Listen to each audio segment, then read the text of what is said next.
Reconvene, and we're going to start the meeting with our Taking Positive Steps of Service Award. Yeah, so the Breakfast Club is getting a Taking Positive Step for Service Award. Breakfast Club is an award-winning co-curricular extension to the choral program at Lodi High School, meeting every Tuesday and Thursday morning at 7 a.m., except this week. Students audition for the ensemble in the fall and perform vocal jazz and contemporary a cappella music through the school year. They sing at school concerts, community outreach events, district and state solo ensemble, music festivals, and are regulars at the Mad City A Cappella Summit. They're also one of the 3 musical acts from across the state chosen to perform at the State Education Convention this year. They did a great job of representing our district with Lodi Pride. And they had a bunch of groupies from our board who saved seats. Oh my God, sure. that was so fun. Students in this group are not only high-level musicians, but are also varsity athletes, AP scholars, school leaders, school board members, and a mock trial, all those things. They're in a variety of activities in Lodi High School. The success of this group is gained not only from their hard work and dedication, but their camaraderie and community that they share with each other. The performance today is featuring Duke Ellington's jazz standard, It Don't Mean a Thing, If It Ain't Got That Swing, correct? Correct. All right. Get out of the way.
Doesn't really matter if just give it all you don't mean I don't now thank God that swing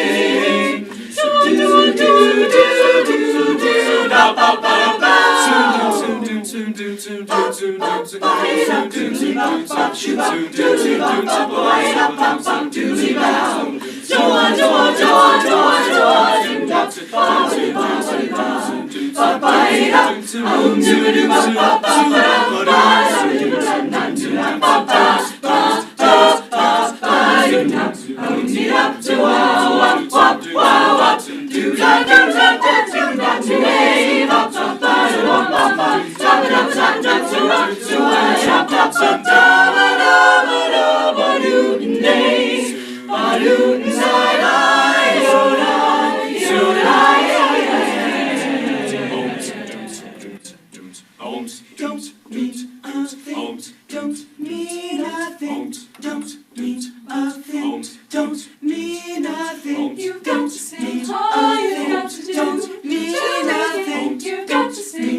It don't mean a thing if it ain't got that swing.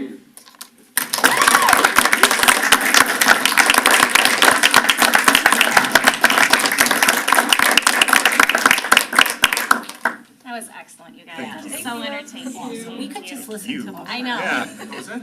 Just do another one. Yeah. Encore. We don't really have to do the rest of the agenda, you know. So, again, thank you so much for being here and for representing Lodi so well down at the State Education Convention. I have gone to many meetings since then, and every single meeting I've had somebody come up and comment on how good this group was. So you represented us very well. So thank you. And I have a certificate for each of you. So when I call your name, please come forward. I'll give you the Taking Positive Steps for Service Award certificate. We couldn't pay you to go to the State Education Convention, but we're going to give you $100 grand. All right. So Grant Byer.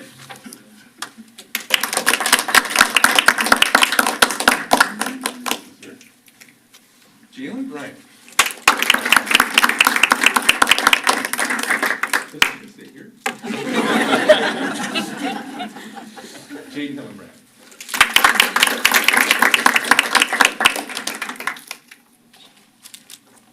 Kyle Hoffman.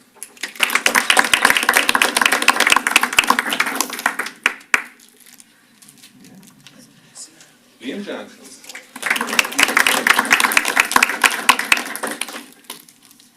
Andy Lemke. Chase Moss.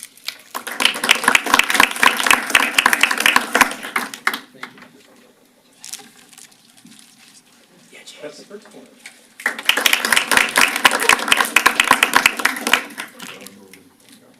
No. Simon Riggs.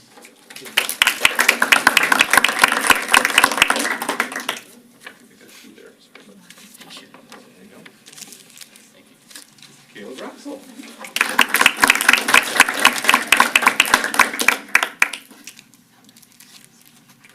Sasha Radinsky. Katie Schilling.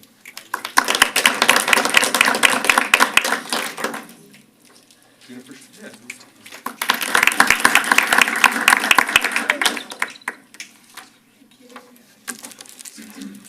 Blake Simpson.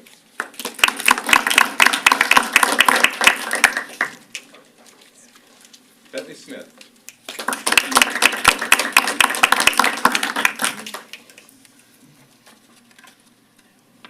Don't tell me mine's in the mail.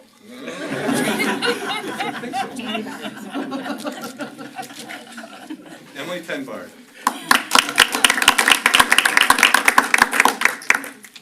Izzy Whitford. Catherine Zeichel.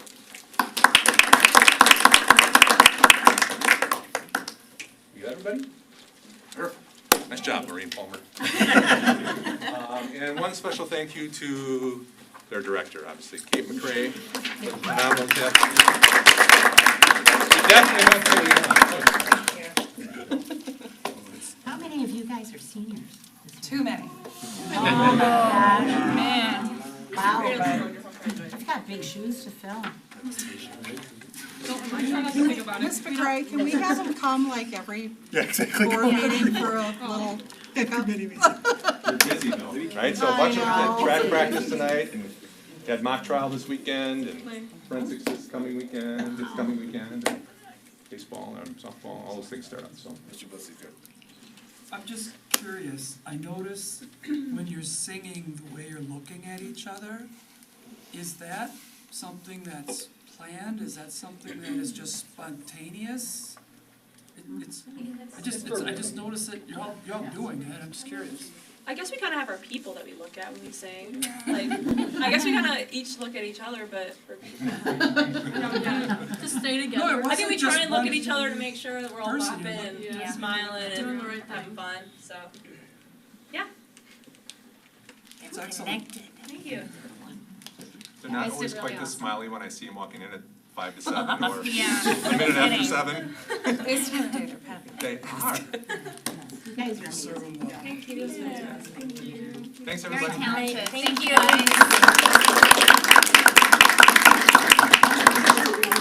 Tryouts. You guys take a can we take your picture in front of the Lodi Pride sign? That's gonna leave a mark.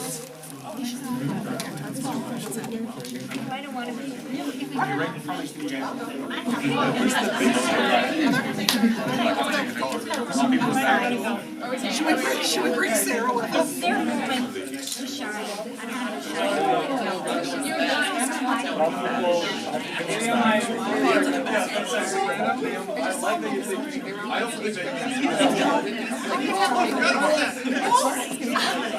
had to We also forgot, they also did this huge plaque. No, it's huge. For performing at the state education convention as well, so. Somebody can hold that?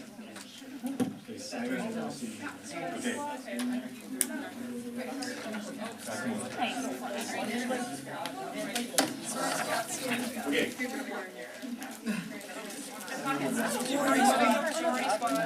Squish in so you like each other. There you go. All right, good. 1, 2, 3. 1 more. 1, 2, 3.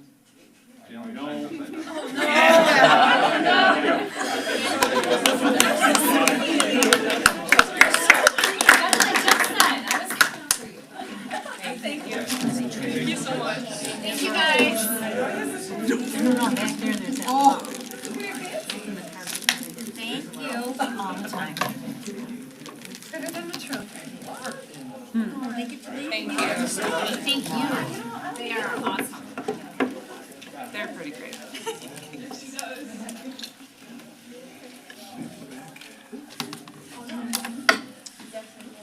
So we have one more, taking positive step for service award.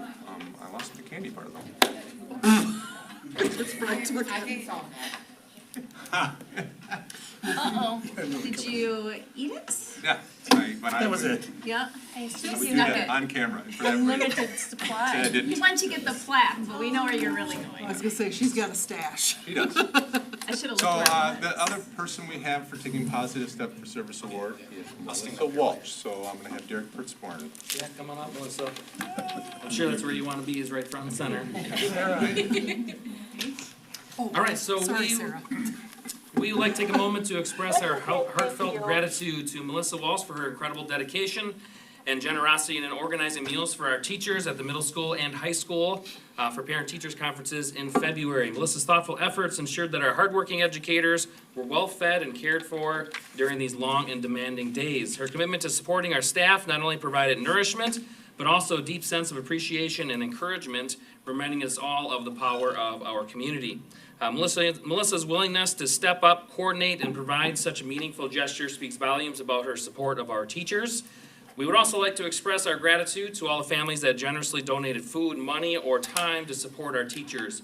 On behalf of the middle and high school, we extend our sincerest thanks to Melissa for her generosity and unwavering support. We are truly grateful for all that she has done. So, thank you.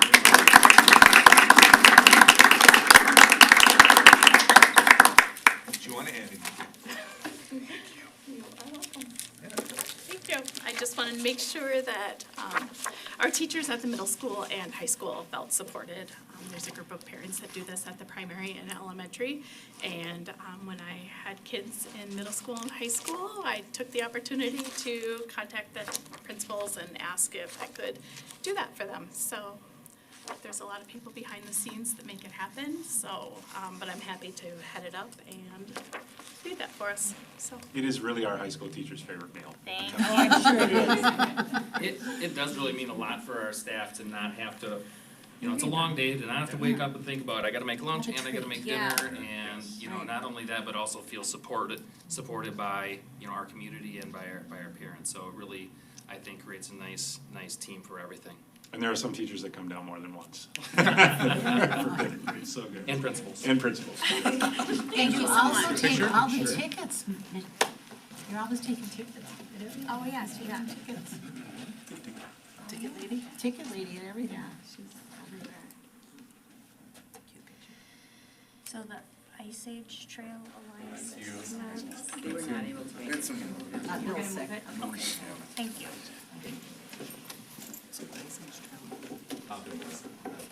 So if people are looking at the agenda, though, I just wanted them to So the Ice Age Trail move it to the next was one. going to do this month, but they've had a couple things come up, so we're going to do that next month. Okay. They didn't want to compete with the singers. Okay, and obviously our presentation was the singer, which is awesome. So we do have public input tonight. The purpose of the public input agenda item is for citizens and staff of the School District of Lodi to provide comments on any agenda item or to publicly address the Board of Education on items that pertain to school business. The portion of the meeting during which the comment of the public is invited shall be limited to 10 people unless extended by a vote of the board prior to the beginning of public input portion of the meeting. The amount of time allotted to each speaker will generally not exceed 3 minutes. If the speaker has questions for the board, they will be duly noted and responses will be provided in an appropriate manner. But the board cannot respond to individual questions or individual comments as part of the public input agenda item. As an additional reminder, the board cannot take action on any item that is brought forth during the public input session or on any item that was not posted on the meeting agenda. If you are providing comments, we would merely ask that you please come to the microphone and state your name and municipality of residence.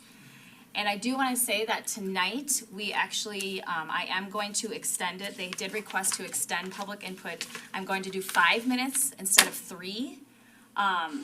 That is normally not always going to be the case. There's several reasons for it. One of them is we don't have anyone else, and we do have time for it tonight. But I do want to state that normally it will be 3 minutes, but we are going to extend it to 5 tonight. So if you want to come up and introduce yourself, that would be great.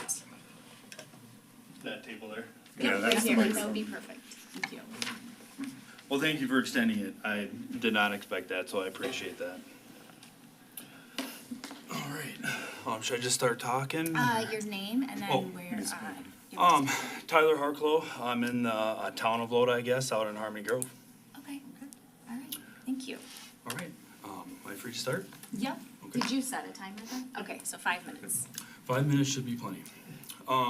So thank you for extending that time to me. I appreciate that. So ladies and gentlemen of the school board, my name is Tyler Harklow, as I previously said. I come before you today as a representative of both of our concerned children and parents in our community, all of whom are deeply troubled by the ongoing bullying and harassment issues that have not been adequately addressed in our district. These issues do not only stem from inappropriate actions by students, but also inappropriate actions from the staff that support and encourage ongoing harassment and bullying.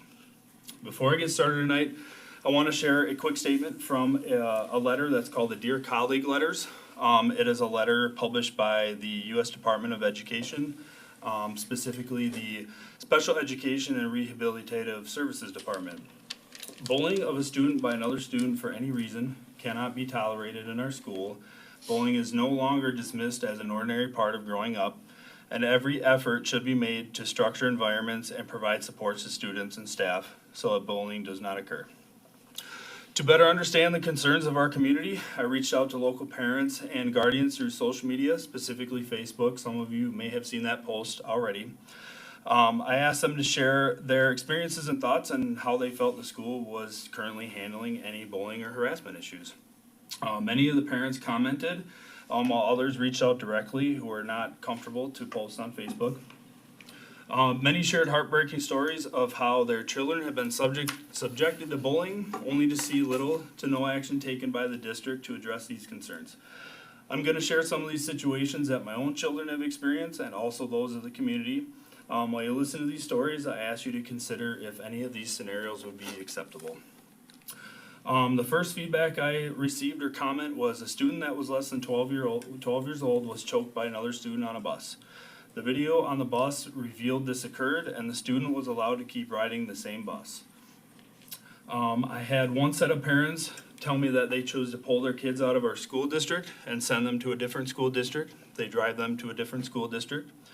There was several comments of members who pulled their kids out altogether of in-person schooling in favor of online schooling. Another situation, a teacher aide told a student to go cry about it when the student started crying when he was pushed down to the ground. A 5th grade teacher told a parent at another student during teacher conferences that a certain student acts bad because he came from a bad home life. I think that's a blatant violation of student privacy and a disgusting act that encourages the bullying and harassment that I talk about today. There were several other stories about middle school boys, and I find this to be the most alarming. There were several other stories about middle school boys who openly talked about raping slaves during a history lesson, if they owned them during that time period. There were also reports that several middle school boys have told some girls in our school district of Lodi that they were going to rape them. In addition to these concerns, there's a student in the high school, and I will cut this part short. There's a student in our high school that has a known record of sexual assault, and this student still goes to our district. He has been allowed to remain in our district. He is allowed to remain as a participant in sports. And I ask you, would you or do you feel safe allowing teenage girls to go to our high school every day knowing that there is a sexual predator in their presence every day? While these comments shared on my Facebook page highlighted a variety of bullying and harassment experiences, they all had one thing in common: the overwhelming sense that these issues were not being properly addressed by the school district. What's more alarming is that many of the feedback and comments that I have received from the community were about students who have disabilities that are protected under the Individual with Disabilities Education Act and the American with Disabilities Act. These issues can no longer be ignored. I respectfully urge the school board to convene, and after I heard the rules, I don't know if this is gonna work or not, but I respectfully urge the school board to convene a special community meeting where parents, students, and staff can openly share their concerns, and together we can work towards a resolution. Many members of the community, including myself, have great ideas and would like the opportunity to come together to solve these issues. I welcome anyone on the school board or in the district to reach out to me directly so we can get started on a resolution. Thank you for your time and attention to this urgent matter. Perfect. Perfect timing. Thank you. I told you I could get her done. All right. Thank you. Thank you you. for coming in. Thank you. Thank you, guys. Appreciate it.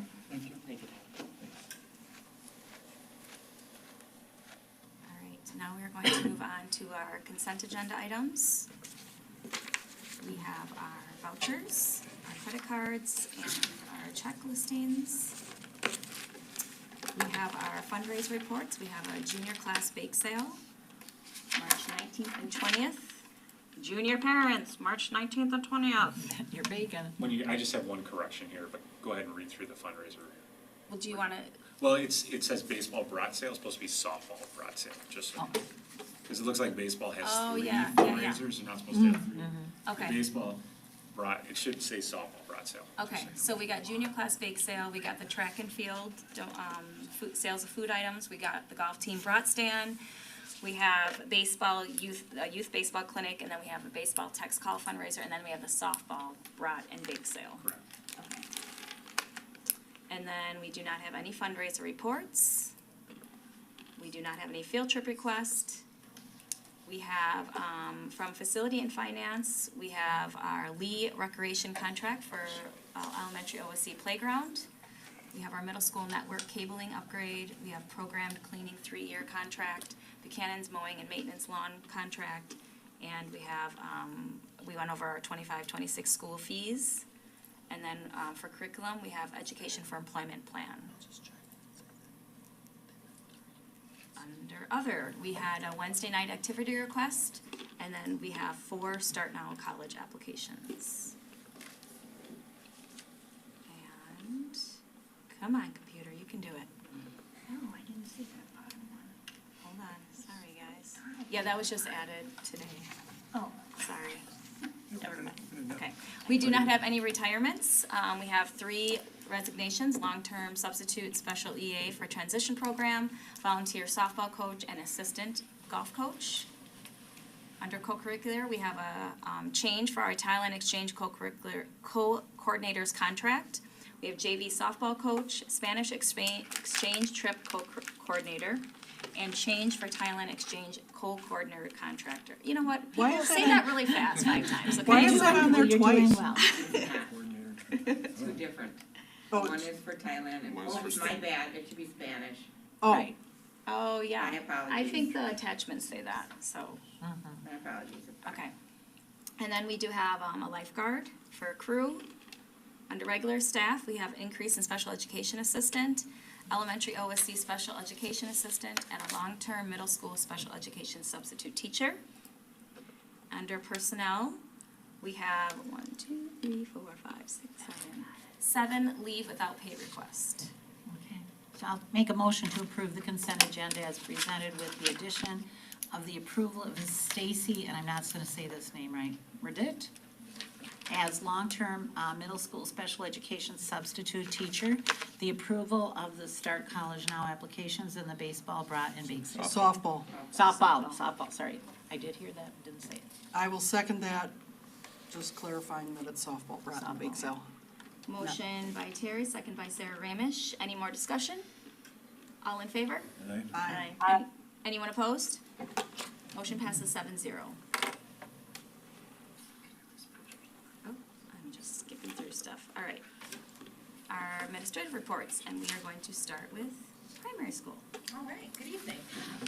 We are beginning to start looking at our class planning for next year already. We have an optional placement form that families can fill out until March 14th. That is one piece of added information that we use in combination with the other ones that are listed there.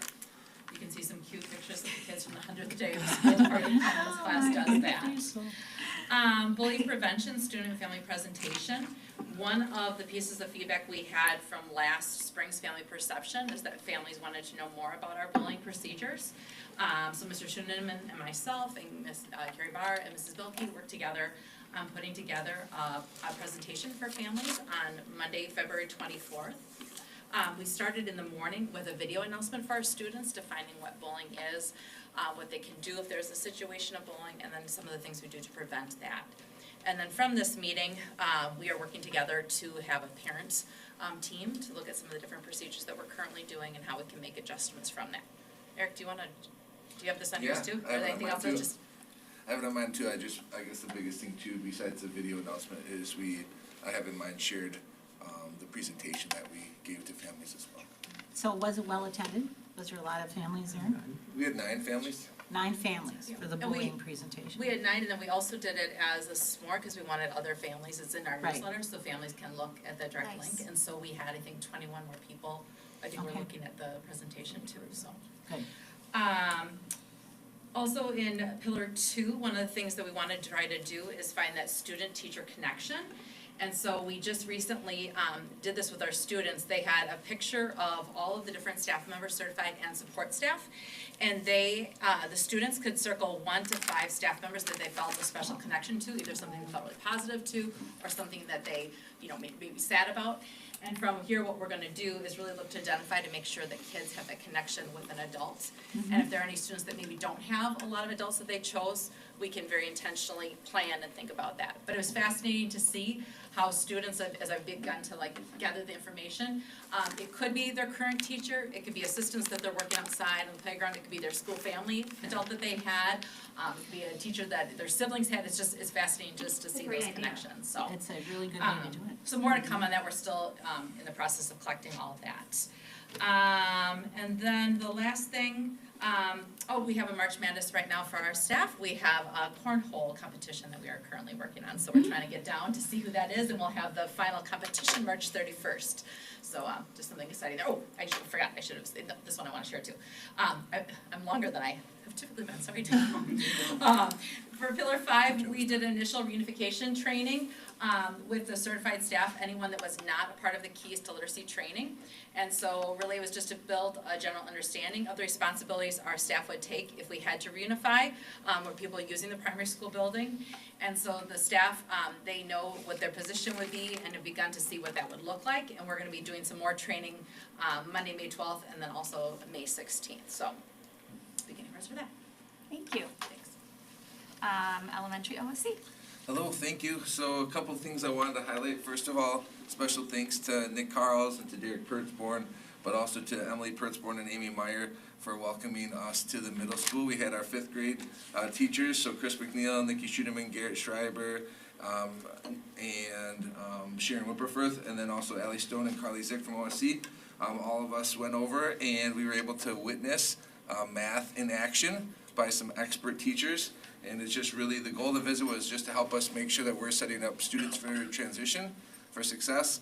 And so we understand that each year has different requirements, what's expected of kids and what they're learning. But at the same time, we want to be aware of what that transition looks like and feels like for students, so that we can make sure we're setting them up for success. It was also very fun to see former students, but it was a great experience. Also, mark your calendars, so Fine Arts Night, Thursday, March 20th. You can come and see students performing, the schedule's there.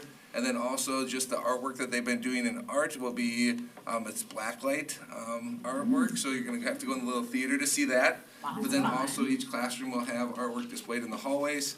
The theme is amazing animals, and so we're really excited about that.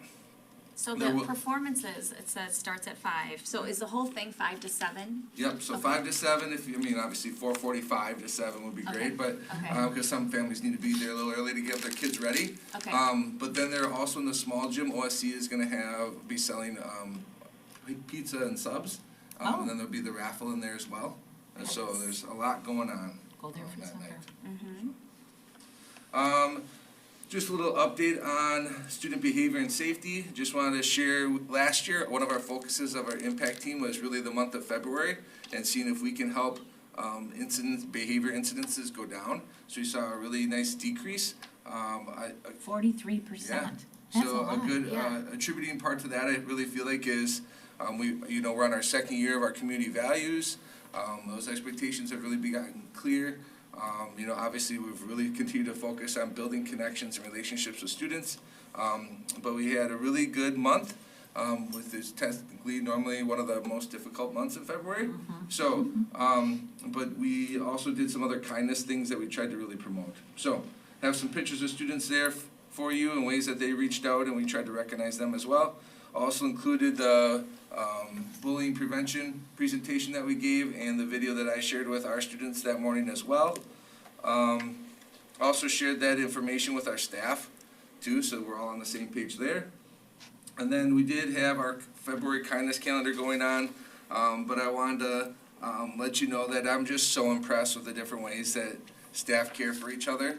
And I think sometimes we see it in big ways like a calendar or something like that, but there's a lot of little ways. And so just wanted to highlight those as well. And thank those parents as well who stocked things for our parent-teacher conferences. And then the last part is just our playground progress, so which you kind of got to hear more about, but we are super excited.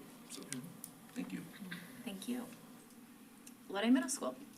All right, good evening, board. I'm gonna skip down to the Battle of the Books.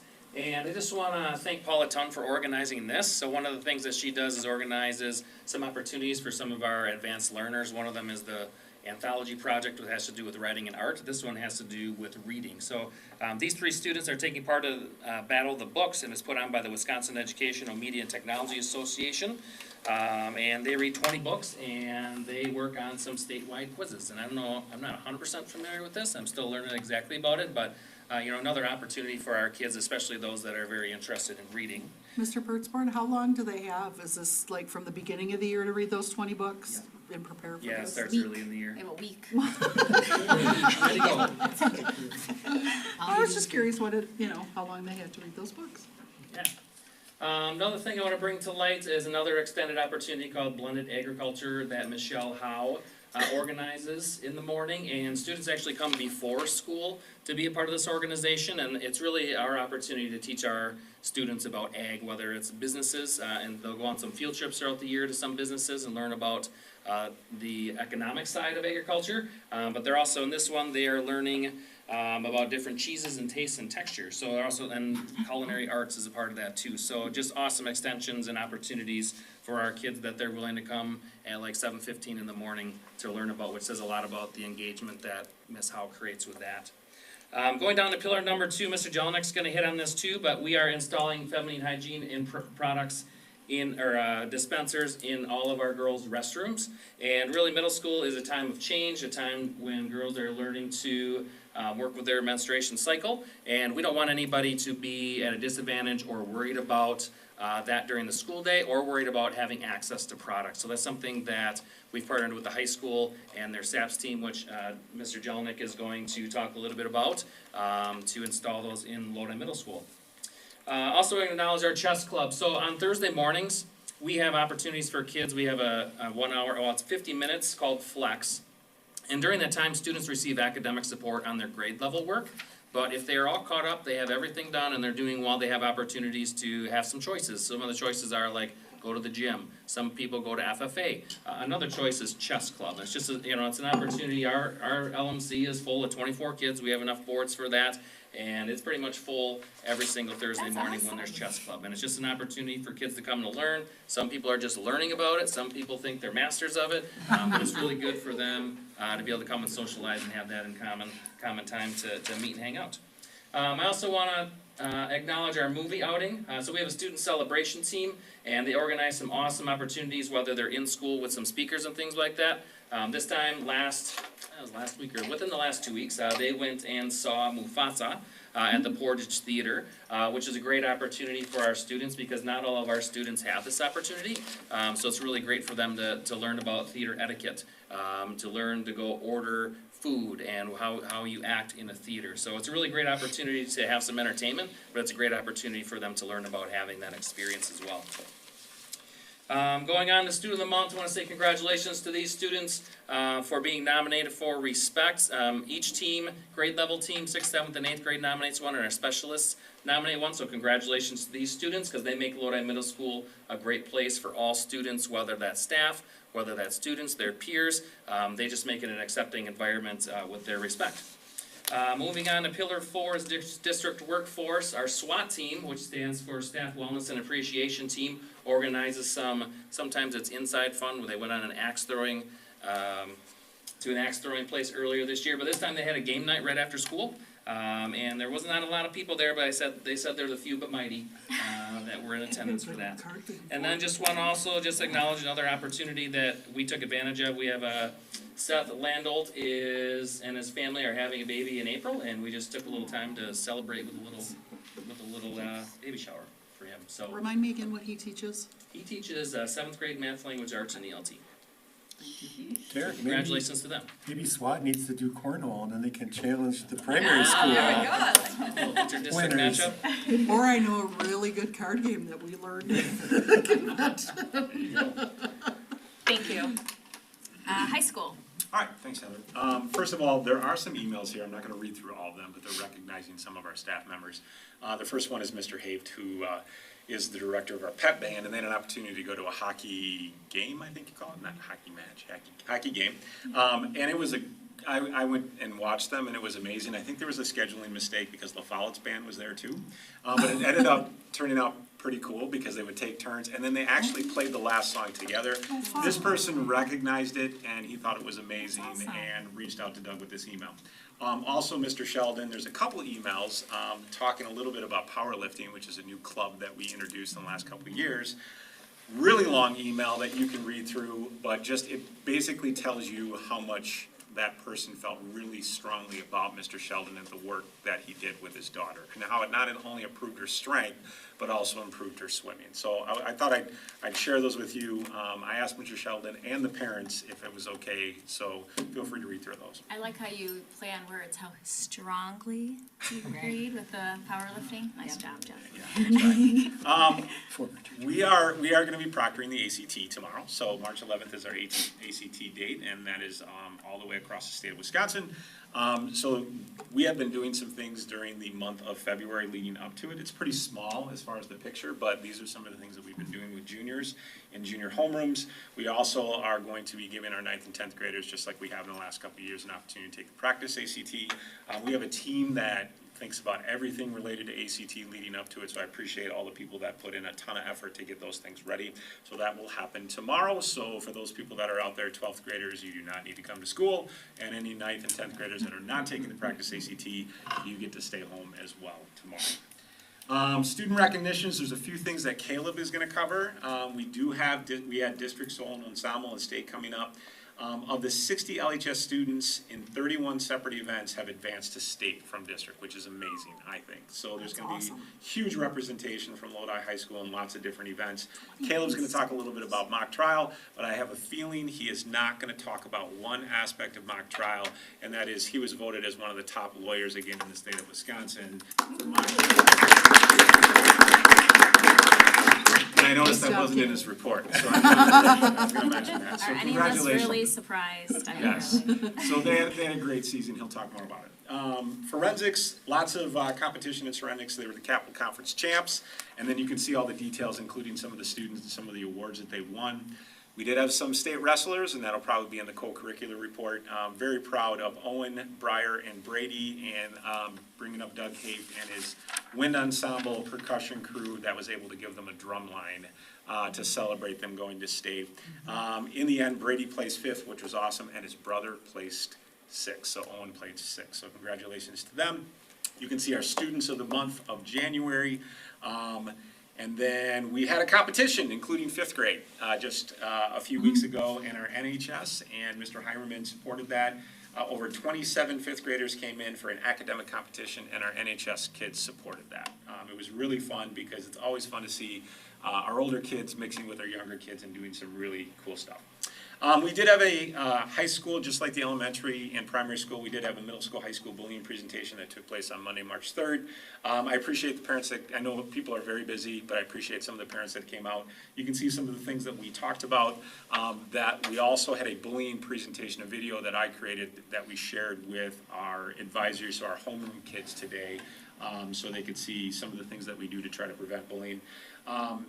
And I would like to thank Mr. Pertzborn and Mr. Marshall because they definitely helped in that presentation. Mr.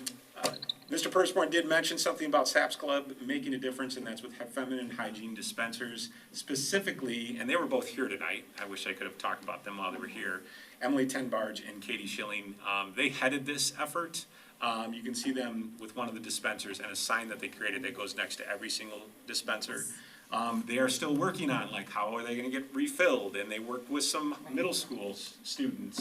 If you wanna talk about that just briefly. Yeah, so actually last year I had 2 6th grade students come and request having feminine hygiene product dispensers in our restrooms, and we had kind of talked about an admin staff and didn't really come to a conclusion. This year we decided to move forward with it, but I had a couple, Emily Tenbarge and Katie Schilling came down and met with those girls, and they went around and picked the spots in the restrooms where we're gonna put those dispensers. So just a nice little way to bring together the high school and the middle school girls.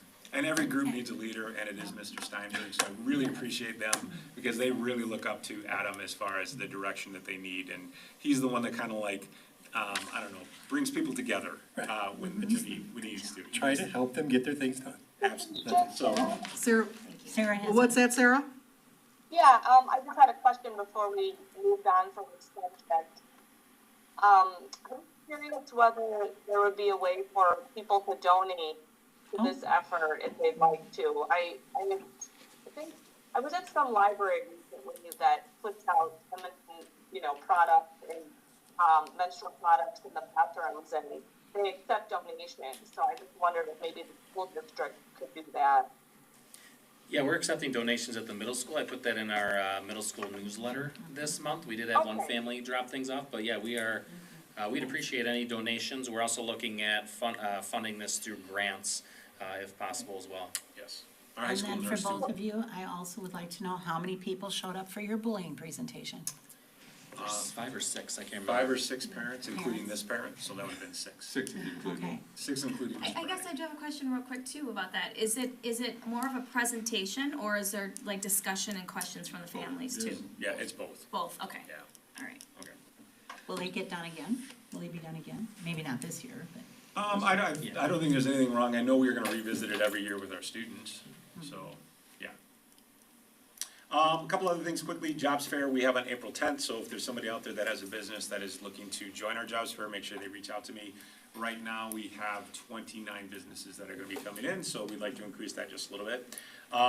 Spring sports, starting dates, you can see those. Spring play, Caleb's gonna cover.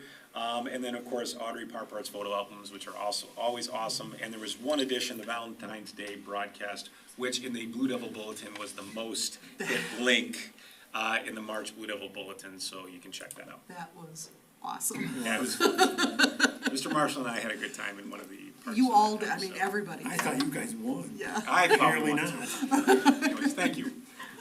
Thank you. Our student report. Thank you, Heather.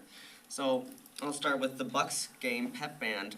For the second year, the high school pep band played for a Bucks game, which is always a lot of fun and very interesting. We played a variety of hometown favorites on Thursday, February 27th, and before the game began, and yes, we did see Giannis warming up. It was very intriguing. And it hit Facebook this afternoon as well, so, yeah. And then we viewed the game where the Bucks won against the Nuggets, 121 to 112, which was an awesome game to watch on TNT, I believe. It was, national broadcast. And then the UW Eau Claire choir visit. So the high school choral program was very lucky to host the University of Wisconsin Eau Claire Concert Choir on February 28th. The students were excused from class in the morning, which I think was the main pull to come. Opportunity where they were able to hear the choir sing, and then they sang for the choir, and then finally participated in a few songs with the choir. Special thanks goes out to Dr. Watkins, who is the head of the choral department at UW Eau Claire, and the UW Eau Claire Concert Choir for their visit. All right, 6th through 12 band and choir concerts. So starting this year, both high school and middle school will be hosting their march band and choir concerts together. This is a great way to build both programs and make some fun memories along the way. I'm greatly looking forward to it, and I hope You all guys of actually, you are you guys actually performing together? Yeah. Oh my God. I've got them in my calendar. I can't wait. So choir is tomorrow night, 3/11. Sorry, juniors and anyone that is taking the ACT. That'll be in the high school PAC, and band will be Thursday, March 13th in the high school gym. We're both starting at 7 p.m. And co-curricular success. So mock trial state, as Mr. Jelling pointed out. So over the weekend, Lodi's varsity mock trial team participated in the state tournament. And they played the best teams in the state, all fighting to be the team advancing to nationals. And I have a typo here. This is the 18th year in the last 19 years that Lodi has made it to the state tournament, not the 15th in the last 17. Miss Potter just texted me that I made a mistake on that. So I know you're watching. I want to thank you for that. Still coaching. She's still coaching. So congratulations to all the students on their participation and dedication to LHS Mock Trial, and to my team. I'm so proud of you. The spring play. LHS's spring play is coming soon. Students have been working hard to bring to life The Day the Internet Died. It's a very fun show. They will preview the show for a test audience on April 10th, followed by performances April 11th, 12th, and 13th. Unfortunately, we don't have ticket information quite yet, but as soon as we get that, that'll be out. And then there's a play summary there if you're interested in reading it. Student travel opportunities. So this month, we have 2 trips leaving from the district.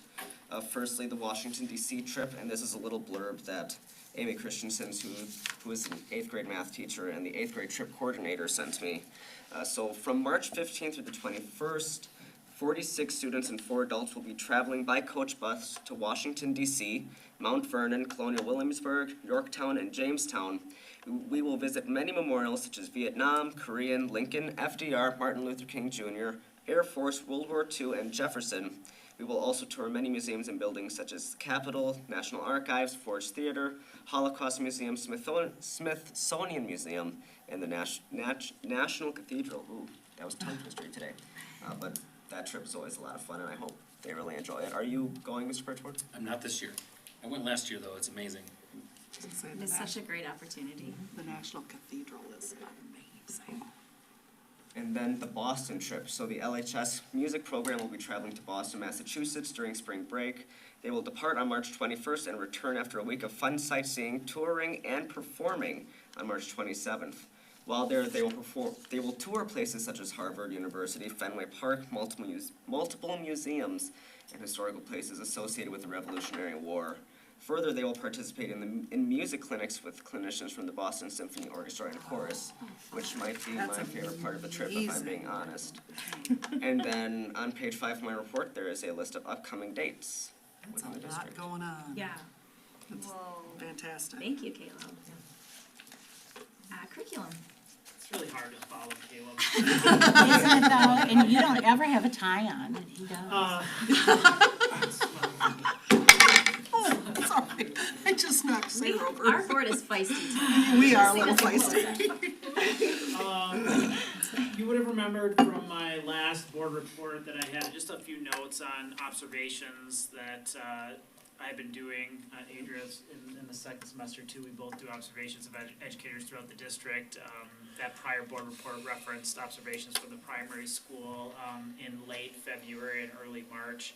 I was doing observations at both elementary, OSC, and the middle school, and was just so impressed with each of those buildings. You know, a couple of things about the middle school.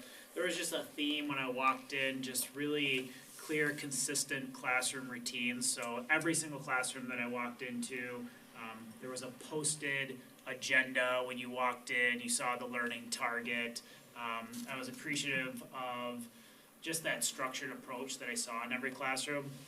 A lot of integration of higher level thinking skills, deep questioning within the content that I really appreciated as well. At the elementary school in OSC, really appreciated seeing our math fact fluency routine continue to take shape, and teachers continue to incorporate that into their routines. I appreciated the deep reading comprehension discussions that I saw that were going on with our new MyView literacy curriculum, and then also just most notably just the strong relationships that the educators are building with students that was really shown through.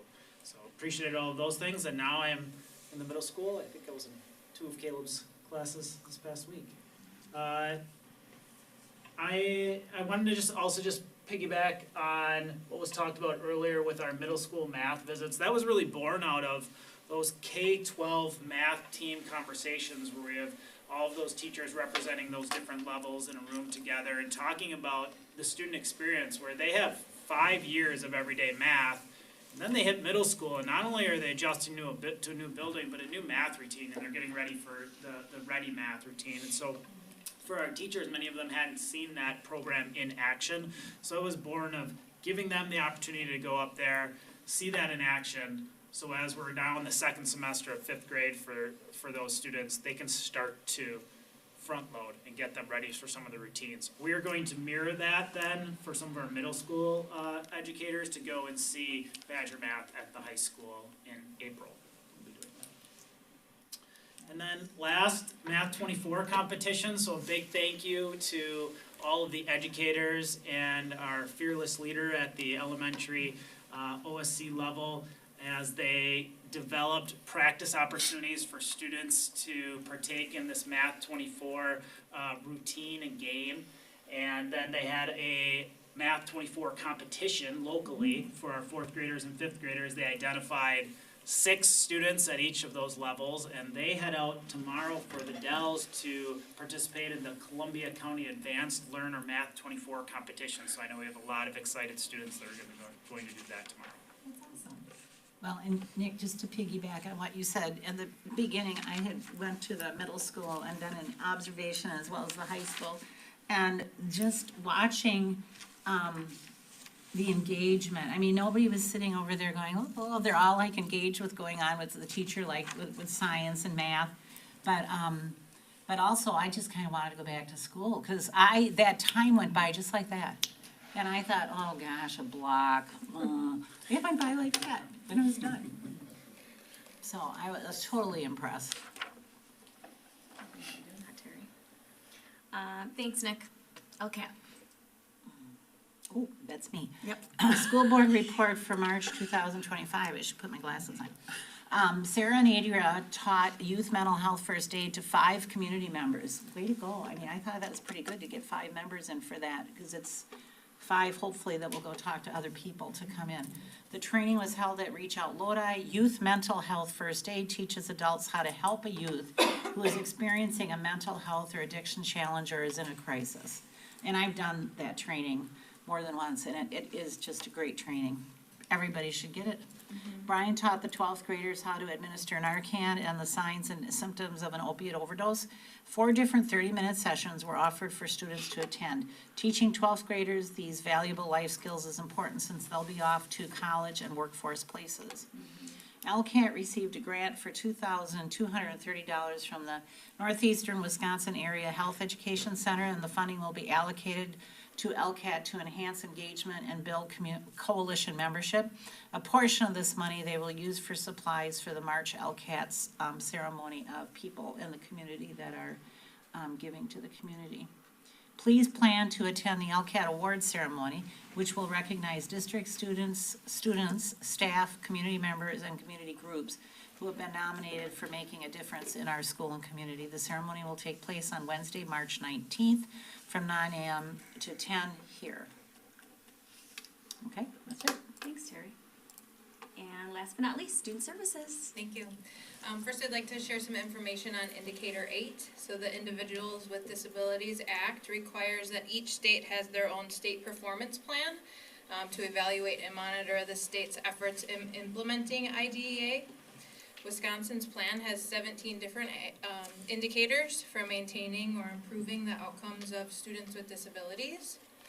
Many of these indicators are monitored through like a specific data poll at various different times of the year, but Indicator 8 is a little bit different. This data is collected by a survey that's sent out to all of our parents who have students with disabilities. They're asked 22 different questions in the areas of welcoming, respectful, and supportive environments. And the purpose is to monitor parents' involvement as a means of improving special education services. So our indicator requires a minimum response rate of 10%, and we've already met that 10%. But the survey will continue to be open through June. And we will receive feedback from that survey in September, and we look forward to using that to improve our practices. I also just want to update you on an upcoming event, which is Find Your Future.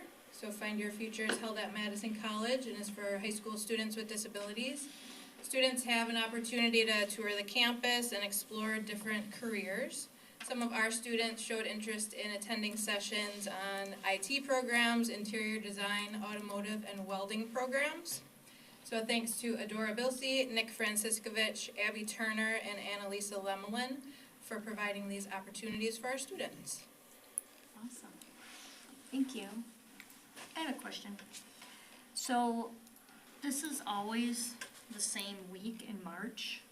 Correct. And MATC is on spring break during that week?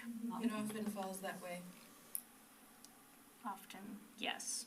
So I participated several times, but I'm getting past that, and so my program's not in there this time, but it would be nice if it was on another week. Not spring break is what you're saying? Not spring break. I mean, they could see like the labs in action, and it could be more interactive, I think.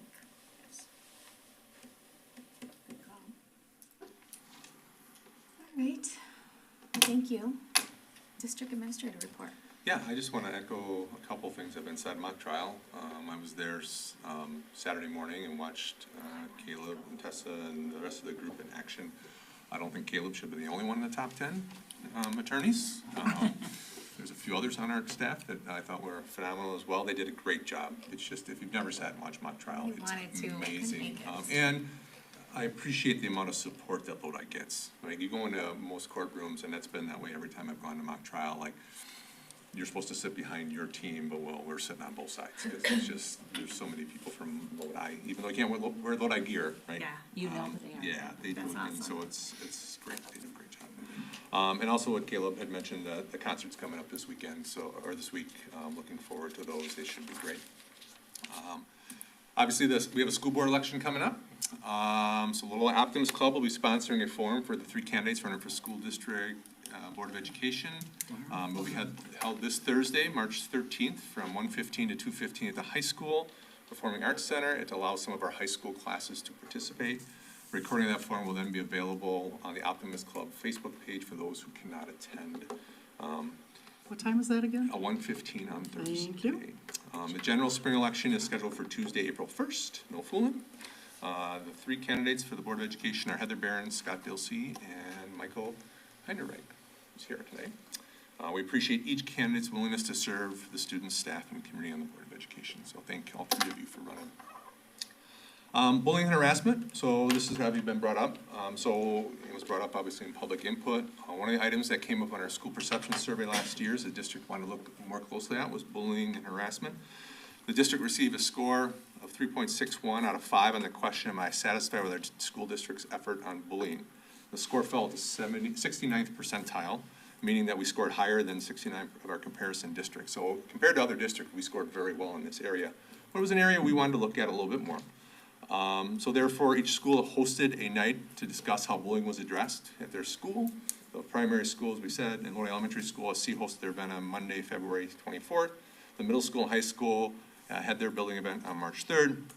In addition, all the schools provided reminders, expectations to our students, schools are on the topic, helping to clarify definition of bullying, letting our students and parents know the process that is being used to address these issues. So one of the things that was brought up in public input day was having a community meeting on these. We had a community meeting, right? We posted and had them. I know some things were posted on social media, as we talked about in public input. Those community meetings were posted on our social media page and were posted on the thread of that social media comment on the Lodi neighborhood page. I think that was the one that was on, to invite people to come in and have those conversations. So those presentations really walk families through the process and protocols that are in place when a school receives a complaint and ways that they can make complaints. The primary goal is when that happens, when we get a complaint, is to investigate what occurs, put an end to any issue that may be going on while educating students and families along the way. We are an educational institution. Right? We're not just, we don't punish, just go to punish kids. We educate kids. We work hard to treat each student with respect, apply consequences when appropriate, and educate throughout that process. The part that really is a struggle for families at times is we need to protect both students in the situation, right? Due to privacy rights, we're able to talk to students about their own, or families about their own students, but we can't talk about other students. And if that happens, I want to know about it. Right, that was one that was brought up tonight. If that happens, I want that name of that person and have them contact me, because that shouldn't happen. That should come to our administrators immediately. I appreciate Mr. Fossbender, Ms. Fossbender, Mr. Shinneman, Mr. Pertzborn, Mr. Marshall, and Mr. Jellick for taking the time to put together those presentations with the help of Ms. Schrader, and having those evenings together for families. And again, it was great to have those families there, and there was great discussion around some of those topics. But, right, we post those things and we have those meetings, and we've struggled to get people to come in and to try to engage families in these conversations, because we know it's important and we want to engage them. So as you have a parent, if you're watching and you have a concern as a parent, please reach out. Don't assume the district knows. That's one of the things that always happens. I had that when I was high school principal. Well, Mr. Brenning knew because it happened right next to him. Like, no, I didn't. Like, there was something going on there. I'm not, just because I was standing in the area doesn't mean I was sitting there listening to that conversation that was going on, or I know what's going on, or I know that these two are having an issue because they were friends yesterday, and their interaction seems like a friend. Because one of the things we talk about with bullying and harassment, it's hard to figure that out, especially when kids are learning how to socially interact with each other, right? They watch the Disney Channel, right? It's supposed to be really kid friendly, and all that kids going on Disney Channel is kids bullying each other. Or people giving each other a hard time. And so a lot of times kids are trying to make friends by giving each other a hard time, and they struggle with that. The best example I ever heard of bullying and harassment was two people duck hunting. They're sitting in a duck blind, right? And they're giving each other a hard time back and forth, because that's what friends do at times, right? We give each other a hard time. And somebody, all of a sudden, like, so let's say it's Sarah and I are duck hunting, right? And we're kind of going back and forth because we're friends, John, back and forth. And suddenly I say something that crosses the line with Sarah, right? I didn't know it was going to cross the line, but it did. And all of a sudden it gets really quiet in the duck blind, right? And you're praying for ducks to show up so we can shoot some ducks and it can get off through this awkward moment. If we're friends, I know where that line is now. I will never go across that again. It happens. It happens all the time with our spouses, with our friends. Sometimes we cross a line, and we don't know we cross the line until they let us know. So that's when we talked about the presentations. First thing we said, you have to tell them to stop. Because sometimes people don't know that that's your line. But if I want to bully somebody, or I want to harass somebody, I've now found a spot. And I keep going back there, right? So that's part of the issue. So you need to tell people to stop. Then you need to walk away, right? And then you need to tell somebody. And one of the things I struggle with as a high school principal, and as an administrator is there's times you would work with kids, and 95% of the time when we address bullying and harassment, it stops. But there's times it doesn't. And I would talk to kids about like, you need to come back. If something happens tomorrow, you need to come back and tell me tomorrow. I don't want to hear 6 weeks from now, well, you didn't do anything about it. Well, did you come back and tell me something else happened? Well, no, I just thought you knew. Like, what do you mean you thought I knew? Like, you need to come and tell us. So same with families, you need to tell us. And we give you lots of ways to do that, right? You can come individually, you have counselors that you can run into, you have your teachers, you have your administrators. We have Speak Up, Speak Out. It is on every 6 through 12 students' Chromebook. It is on their homepage. It's on our website. There's advertisements on all of our walls to do it. We take it very seriously. And that's why the presentations were done. And we wish we'd have had 30 people, 40 families at each one. But I hate to say, when I said, we did this the other day and we had 9 at the primary school, we were meeting with Columbia County superintendents and Columbia County Emergency Management, and the person from Columbia County Emergency Management used to work at Verona School District. He goes, how'd you get 9 families? That's the struggle, right? If you have a concern, come in, let's have a conversation. We absolutely will. So, thank you for bringing that up again today, and again, thank you guys for taking the time to take evenings and have those conversations. And then finally, spring break is coming. Felt like it today, obviously. I hate to say it, but usually that means spring break is going to be really cold. The school district of Ohio will be observing spring break from March 24th to 28th. All building offices will be officially closed Friday, March 21st at 4 p.m. and reopen on March 30th. Thanks, Vince. That's the policy. I don't want to read the policy. You don't want to? Yeah, I know. It's pretty fun. Spring is in the air and I'm loving it. I don't know about you, but this weather definitely helps my mood. Another thing that helps my mood is being in any of our school buildings. One thing I really hope to do more of is getting more involved with everyday school activities. No matter what is going on in our personal lives, no matter what is happening in the world, all you have to do is see what our kids are doing in our district and it puts an instant smile on your face. And that's just in the classroom, but we have numerous things happening outside of the classroom too. Spring sports are starting up for our high school and youth teams. We have a spring play coming up. We have our spring concerts. We have Fine Arts Night. We have our Stride for Pride fundraiser, and the list goes on. I know that there are more to schools than just our kids, teachers, and staff, but put all politics aside. Put all testing results aside. Put any controversial things aside for just a minute, because I know those things are important too. But just stop and look at our district's Facebook page, volunteer any way you can, go to a school activity, anything that involves seeing our school district in action. Seeing our students learn and grow in front of your eyes, seeing a group of kids together and conversing and laughing, seeing our students showing their talents is such a beautiful thing. Like I said, I know there is more to school districts than I'm talking about, but those moments are what it's all about. I always loved volunteering in my kids' classrooms when they were younger, and it literally helped my mental health.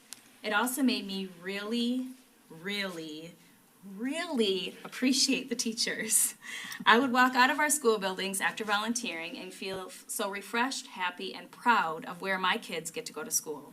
And obviously volunteering is not just in the classroom.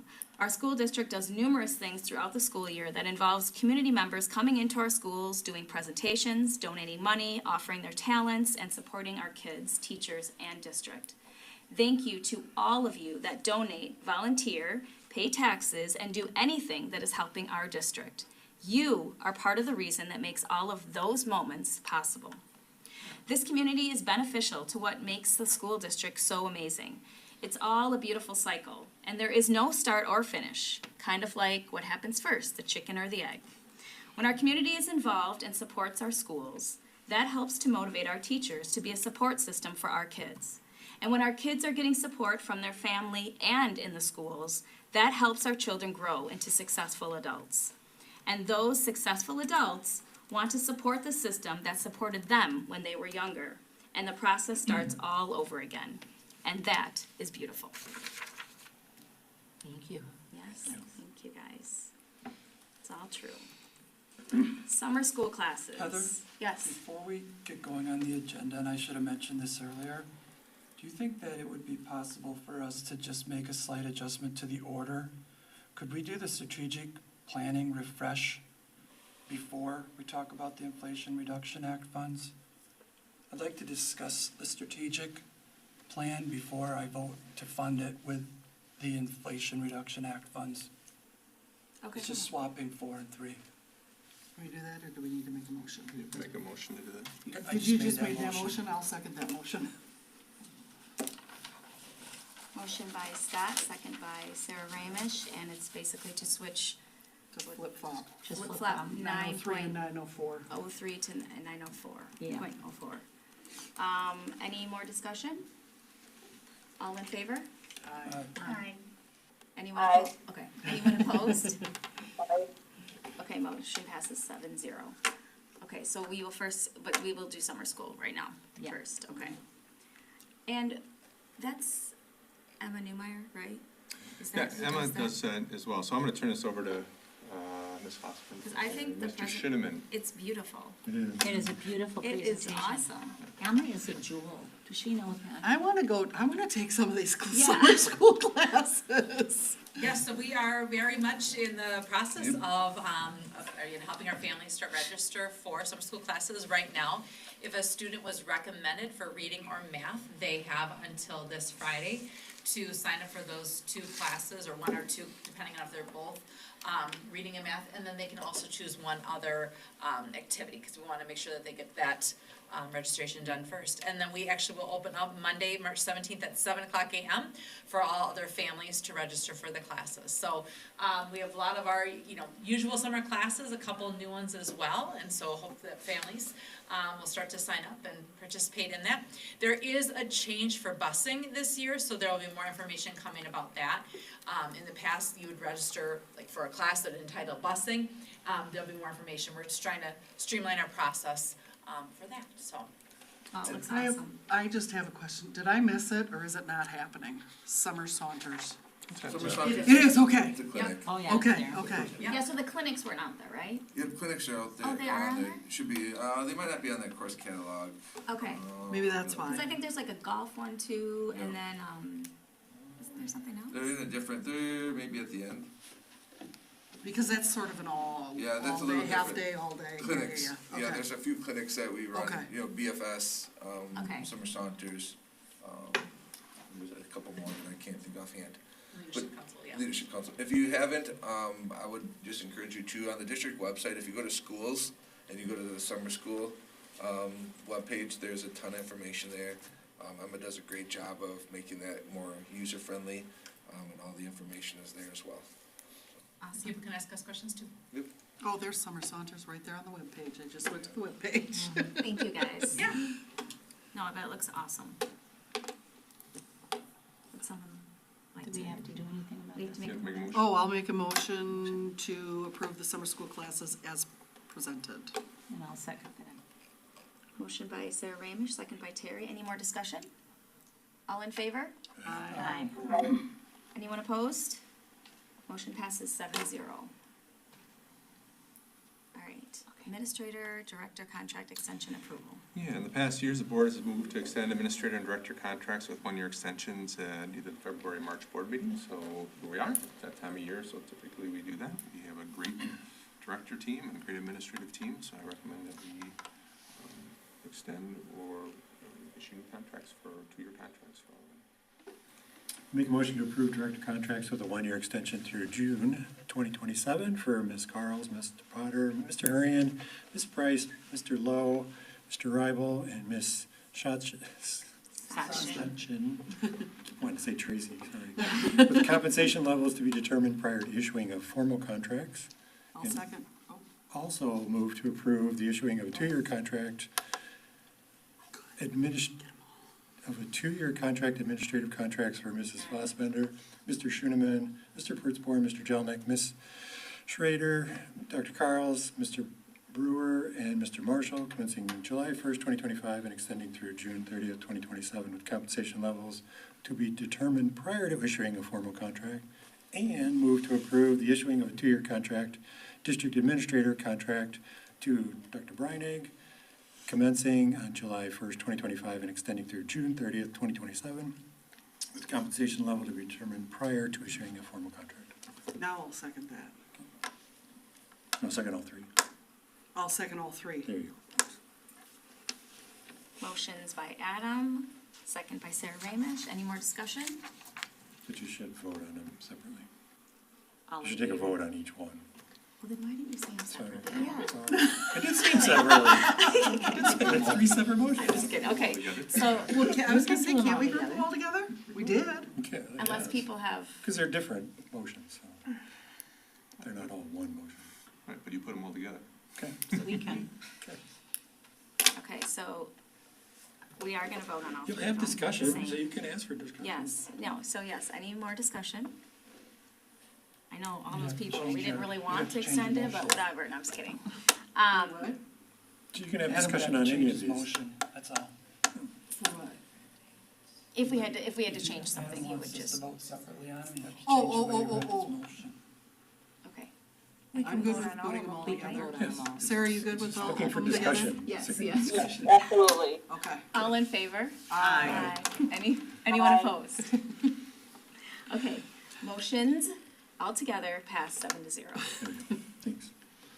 And then we are going to do our strategic planning refresh first. It has been 4 years since Thanks, we Adam, for completed the that, by the way. strategic plan. It's time to engage in our strategic plan refresh as we start leading into some big decisions coming down the road for the board.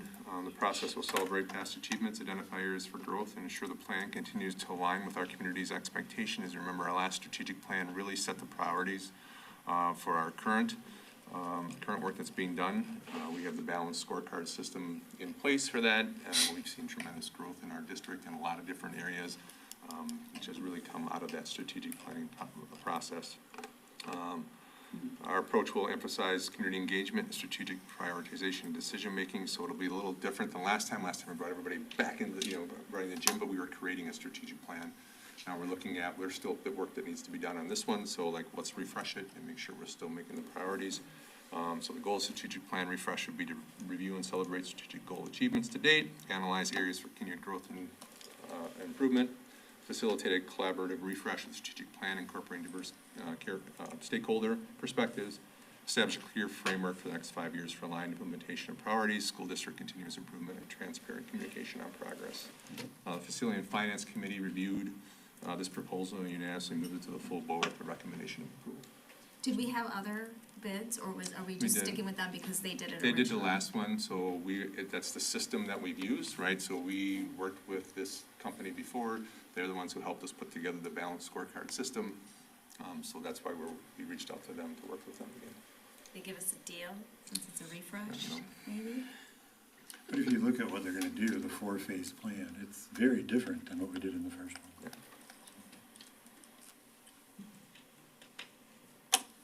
they've done this for other schools, I take it? Yep. Yeah, so, it's Brad, if you remember, Right, some of you right. were on it, so Brad Serrano was the person who led it. He does these around the state. And does a great job with them. He's been doing these refresh things then for a while. Yeah, so, and he Okay. just did them for his own district a little while ago, so, yes. So the actual memo that you gave us, obviously, kind of summarizes, but that other one on here is really going into detail of what they're going to do. That's his proposal. I have a question under the phase 1, project initiation and governance guidance. Point 3, community-based strategic steering committee reconvening. My question is, how are we deciding on this community-based committee? Yeah, so it's up to the board. So what I discussed with a few board members, I talked to Heather about this, was the possibility of bringing back some of the group that we had before. But really, that's the conversation we talked about having on the 19th. The board chose those people last time, and if the board wants to start. If we asked to approve the funding of it tonight, why would we wait to have why would we be funding it before we're having that discussion? That's what I'm getting at. I think we have to approve the funding So for them to come and start this process, that's part of the process, is us sitting down with them and walking through that process. But And what if you have concerns or don't agree with, say, for example, here, just reconvening the same committee? That's Then gonna that's- impact my willingness to Right.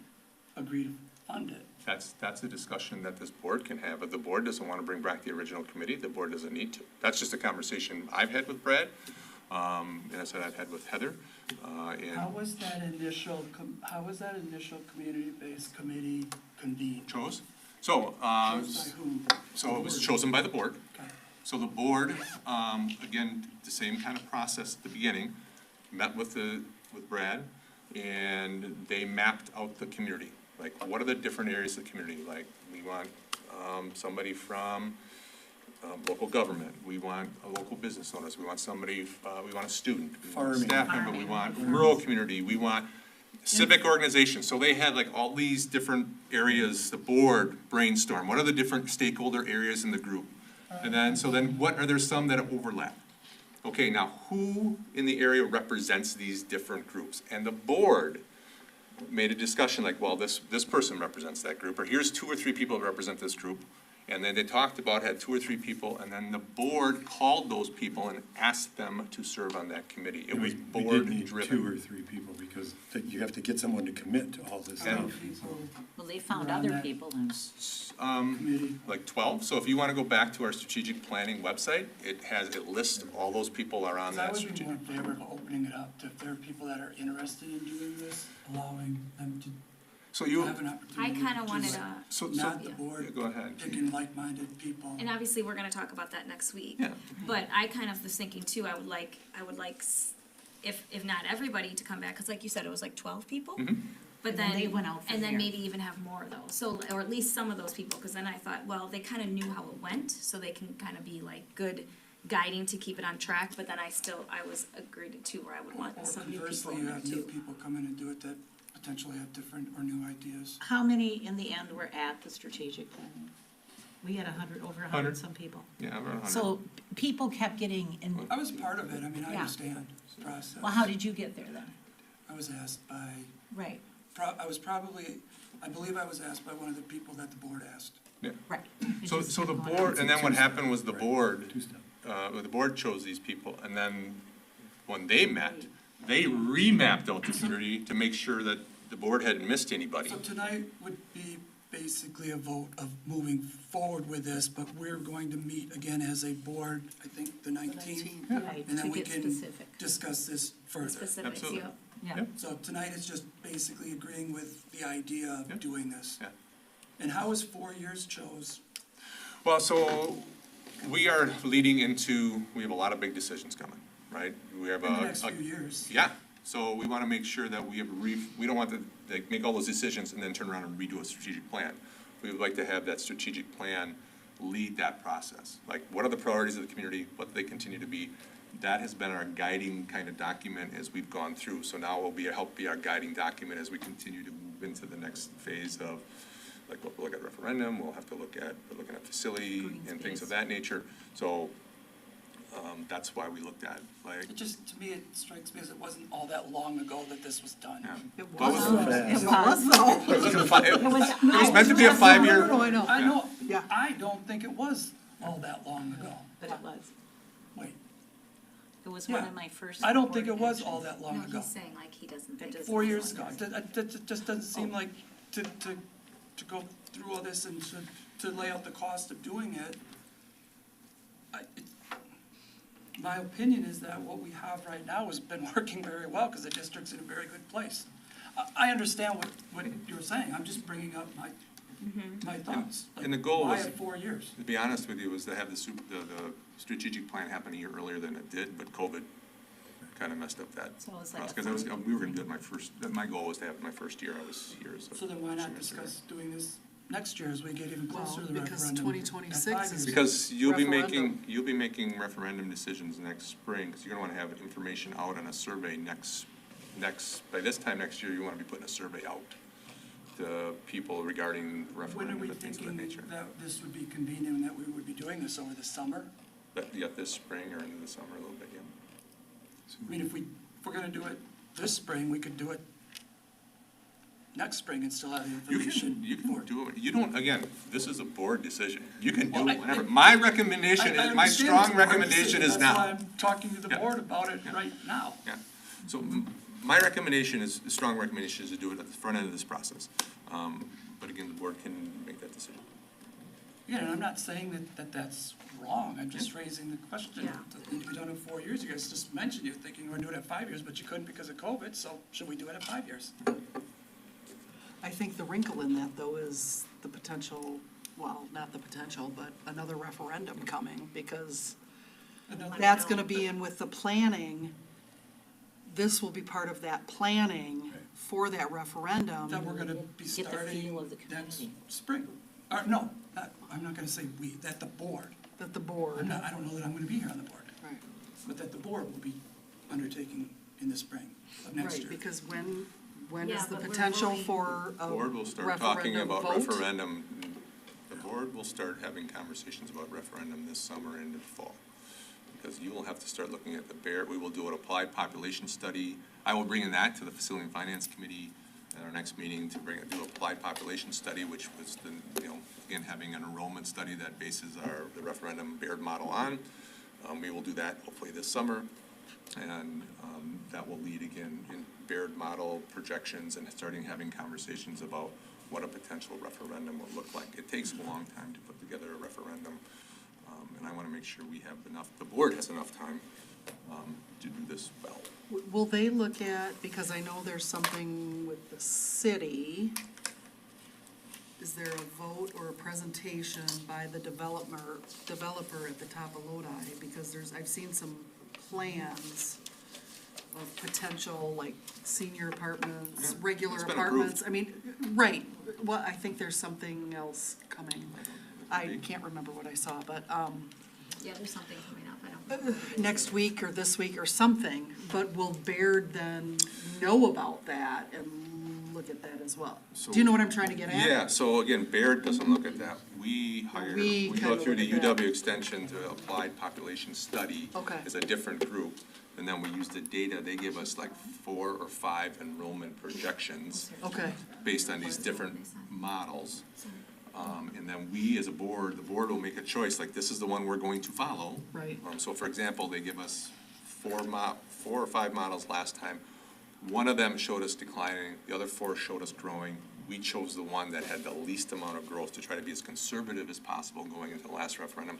But then we base the referendum, because we have to base enrollment for the next 5 years in a Baird model for a financial projection.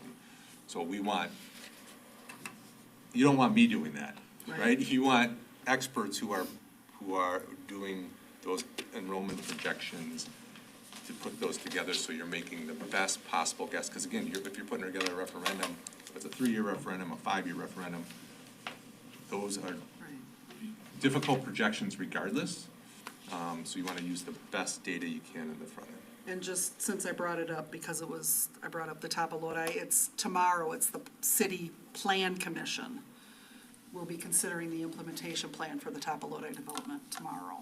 So that's, yeah, I knew I had seen something on it, so. So doing a strategic plan this spring and this summer, and getting that out of the way, and getting the community to tell us, right? Is there anything you want to change now? Change it now, because next fall, we start making decisions heading, it seems like the timing is perfect to me. And whether we do it this spring or the following spring, we're still gonna be doing it and spending one of those times. And the funds are coming from the next agenda item. Right, but we won't if we wait till next spring, we won't have that information this fall and winter. If you do it next spring, you'll be making decisions based on this strategic plan. Right.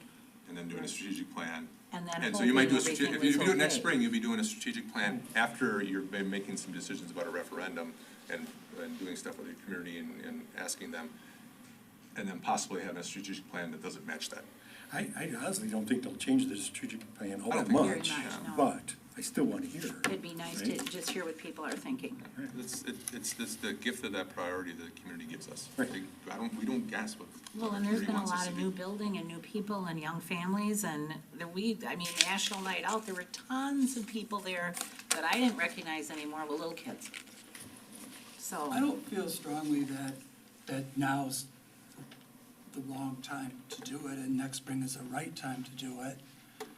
I hear what you're saying and I understand the rationale, but I would suggest that the board is going to be in the very early process of talking about the referendum and not necessarily making any decisions, which are the words that you just used as far as the referendum next year. You will, at this time next year, hopefully, be have a survey going out to families and community members with having like scenarios of a referendum. So you will have had to make some major decisions regarding the referendum, or if you're gonna have facilities on a referendum, if you're gonna do an operating referendum, a recurring referendum, or any of those things, or if you're gonna do facilities, any of those things, you're gonna wanna put in a survey and get feedback from your community.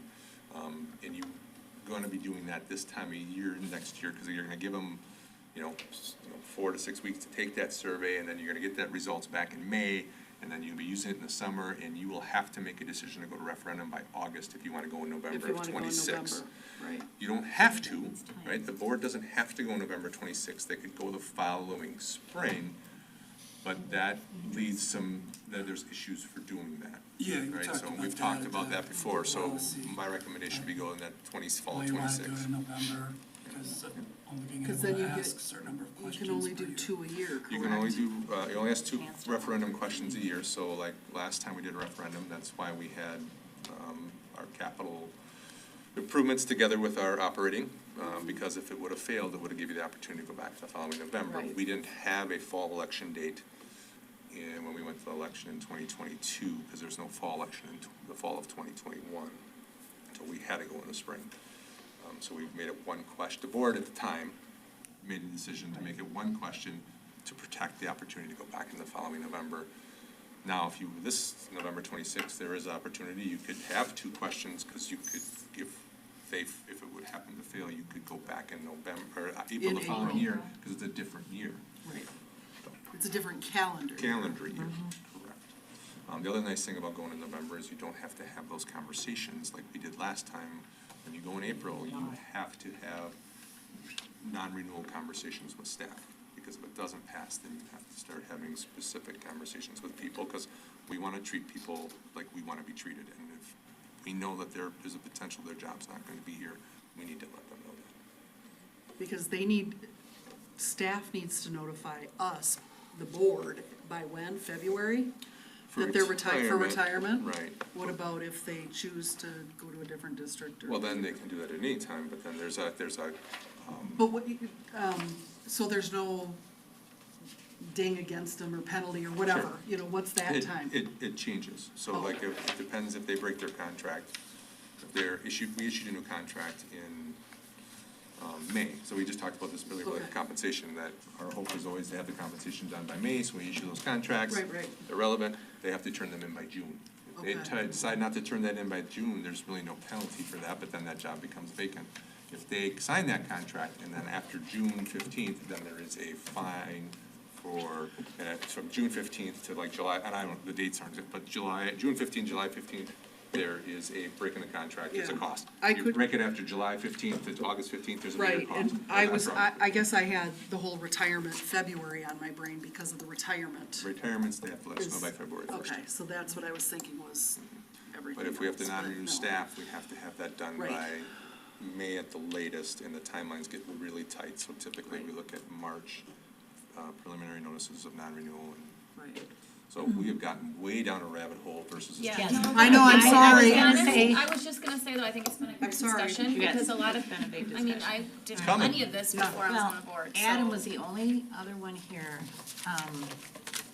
So, like, the rest of us, I've been through one referendum, but the whole referendum thing and the dates are real strategic, and I'm paying attention because I'm kind of remembering them from last time, but, I'm assuming time goes fast. with It's trying gonna to- go Well, that's really the fast. problem, so And there's a lot of to move us planning. along, I'm gonna make a motion to approve engaging in the strategic plan refresh process with BGSO Consulting. And I'll second that.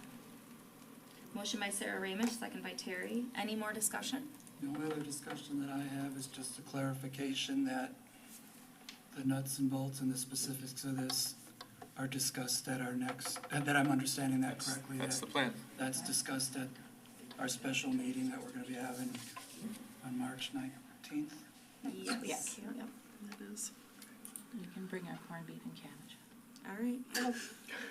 All in favor? Aye. Anyone opposed? All right, motion passes 7-0. But I'm in favor of the corned beef and cabbage. Well, that's, Pretty good. All right, now we're gonna go to 9.03, Inflation Reduction Act funds.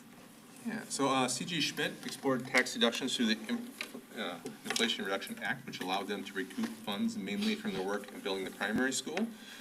They are distributing some of those funds they recouped to the school district of Lodi.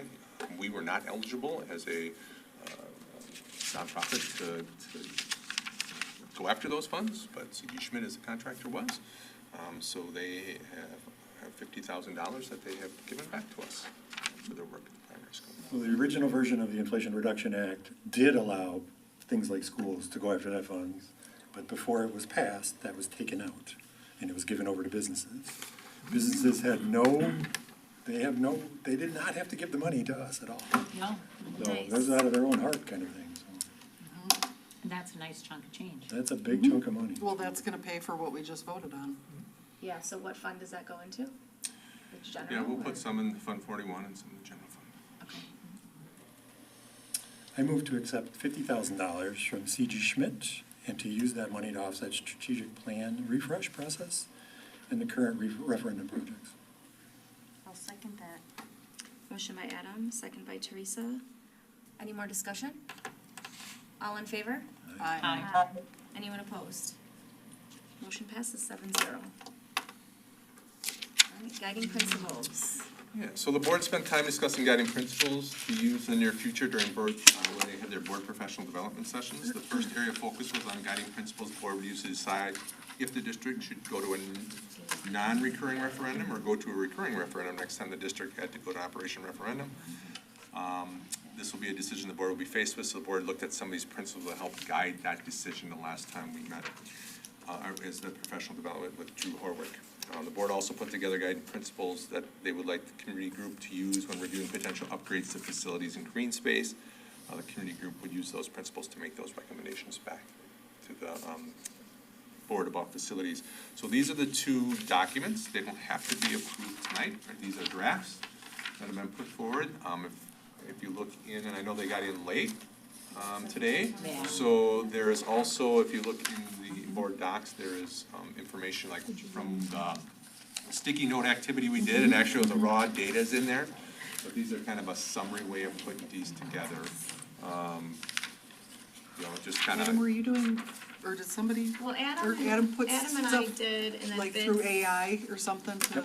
I did not, because I'm scared of AI, but. Well, no, because I know we had talked about it, or Put 'em Adam both had through about AI. trying to And it did pull this out. consolidate them well. Yeah.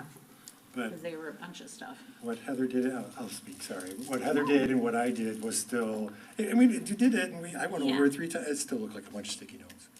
So, it was okay, but it wasn't Yeah. good. I really These are appreciate good. it. I really And appreciate this. these are but- good, because you can hold them in your Right. head, right?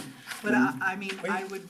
The reason they're so good is because someone helped us. The teacher helped us. Yeah. And he was waiting on us and waiting on us, Yeah. and then we finally did it, Well, and then Vince was so- like, all right, I'll just do it. No, I'm just kidding. Put it on one He did do that. Let's be clear why these got delayed, right? I went to Australia.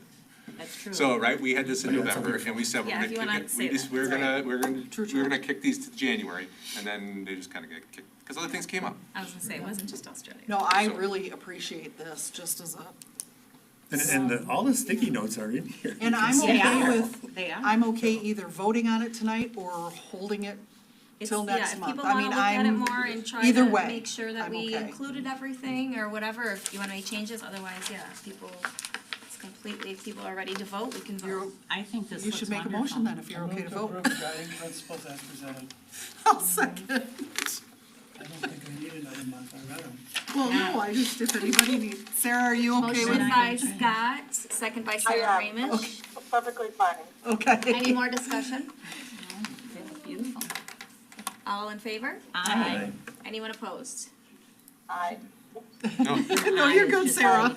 Motion Sorry, passes I 7-0. There's a- I'm getting myself in between, just, There's a, And then I- yeah, there's a delay. very good. sorry. So, thank you, Vince, for helping us with that. We do not have any policies Nope. tonight.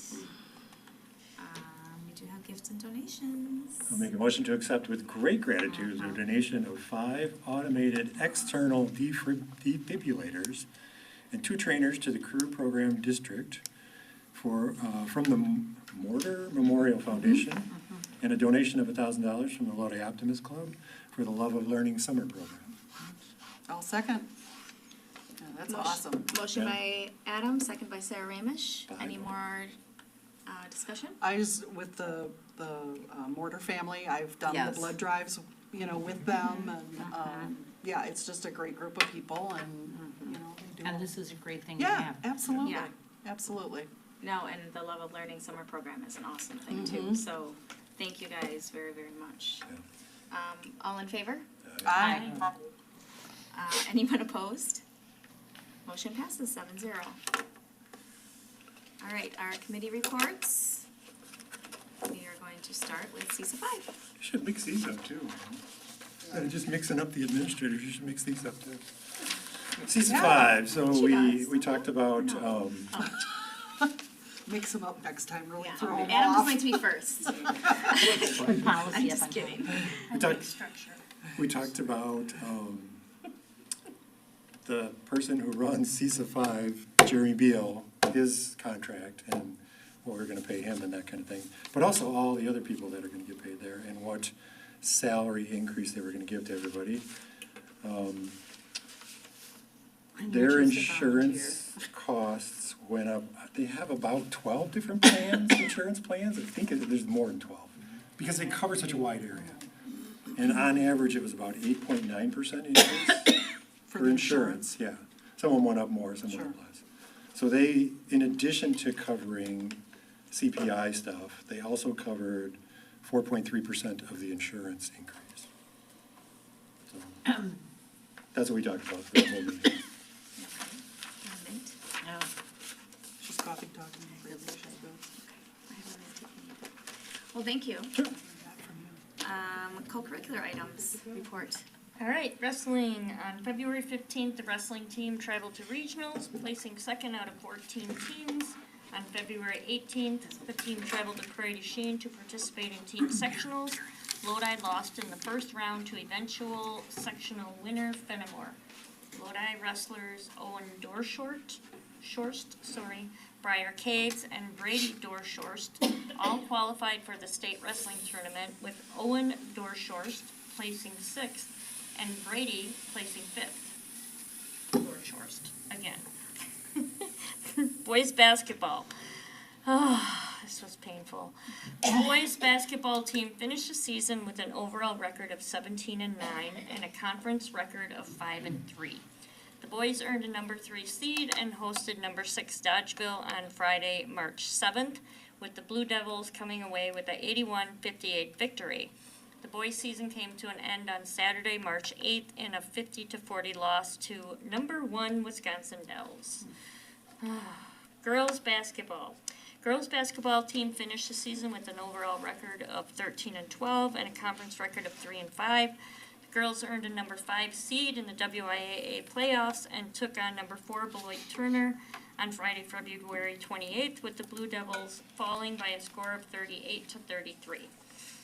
Boys hockey. The boys hockey co-op team finished the regular season with an overall record of 7-17 and a conference record of 3-10. They secured a number 12 seed in the WIAA playoffs, taking on Sun Prairie on February 18th and losing by a score of 6-1 to finish the season. Mock trial, some of this was already went over. This past weekend, the mock trial team traveled to state at the Dane County Courthouse. The team had 4 incredibly close trials with a total score of 673 to 669, just a 4-point difference from Lodi and the opposition over the entire tournament. They finished 16th place with a 1-3 record, but those numbers don't tell the full story of how competitive and hard fought each trial was. Kayla Bratzel was recognized as one of the top 10 attorneys in the state for the 2nd year in a row. Forensics. On February 17th, the forensics team competed in the WISDAA sub-district tournament. All members of the team earned the required scores to move on to the district tournament, with several students receiving perfect scores. On March 1st, the forensics team competed in the Val Phillips Memorial Tournament. The team took home first place in the small schools division. Yay! Play this spring's production of The Day the Internet Died is coming up in April. Performances will run April 11th through the 13th in the Performing Arts Center.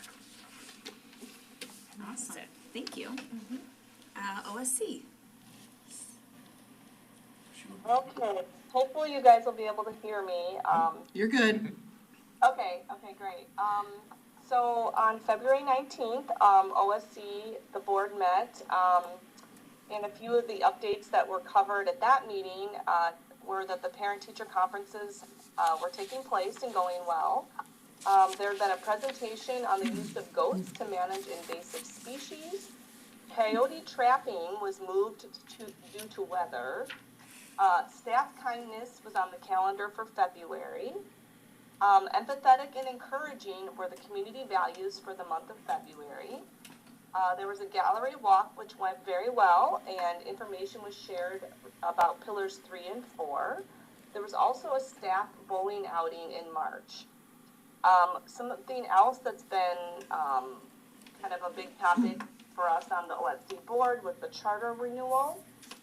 We're still working on that and making progress, but taking a deeper dive into the language of the charter. Still planning on meeting the deadline, but have added some meetings to accomplish the deadline. Some other really great news is OSC enrollment. We had a very successful OSC open house. Applications opened February 15th. All applications must be submitted and actually have arrived at the school by March 15th. So they can't just be postmarked by March 15th. There was a suggestion by Jen to have them actually hand-delivered. If you are concerned you won't have it to them by March 15th. There were 31 applications at that time, back in February, so I suspect there'll be a few more beyond that. They're deciding on ideal class sizes, and if needed, there may be a lottery, and if so, that would be taking place on March 21st. And the last bit of exciting news is I know we've talked a few times about the OSC lemonade jelly. So ultimately, the board decided to order 500 jars. So those are coming down the pike. And also on March 20th, there will be the Fine Arts Night for OSC, and there will be food and a raffle in the small gym. So hopefully folks can join us for that. Awesome, thank you, Sarah. Sure, thank you. Our board committee reports, personnel. Personnel committee met last Wednesday. The majority of the time was spent discussing compensation. That is a discussion that will continue at the next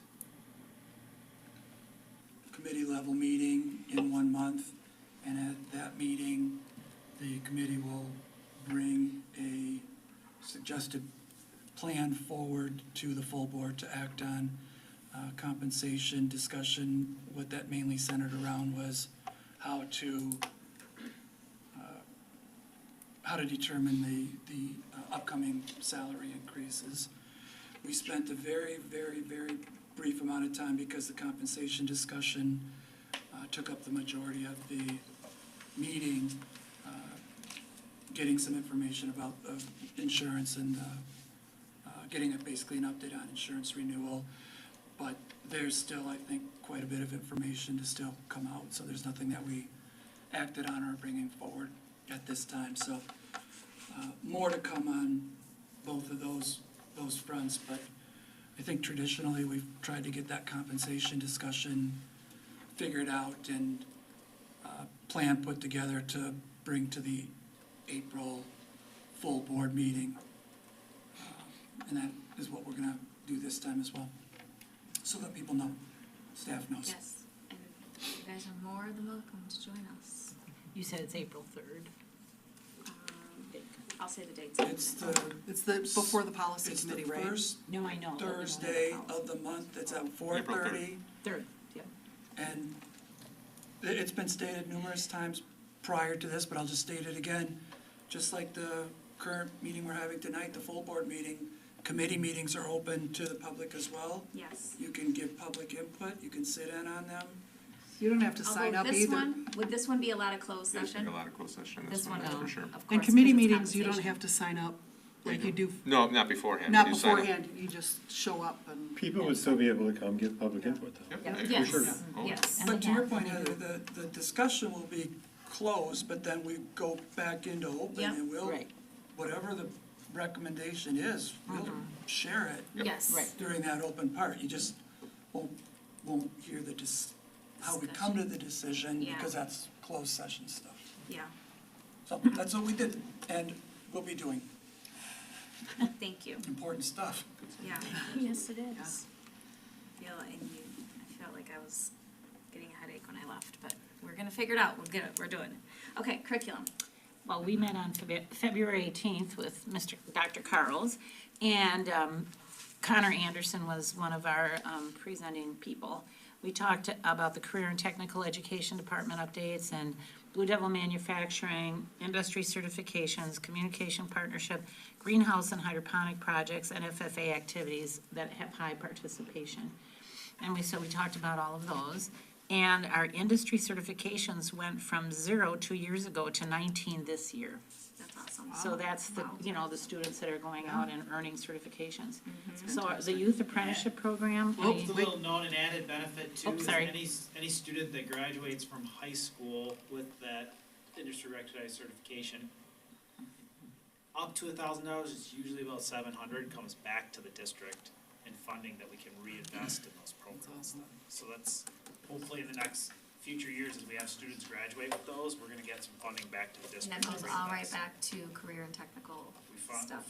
back to Yeah. career and technical Awesome. education. So that's what I was gonna say under youth apprenticeship. Because Oh. that's where it comes back. Burst your Thunder. bubble. Thank you, Nick. Thank you. Solar thunder. That's fine. Good. So current enrollment for youth apprenticeship, which is the kids that, again, this money can come back to the district to be used.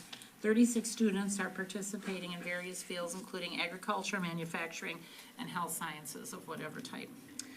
Structure and support, CISA provides monthly meetings to help students track hours and complete paperwork. Future growth, we're discussing the need for more dedicated time and resources to expand the program.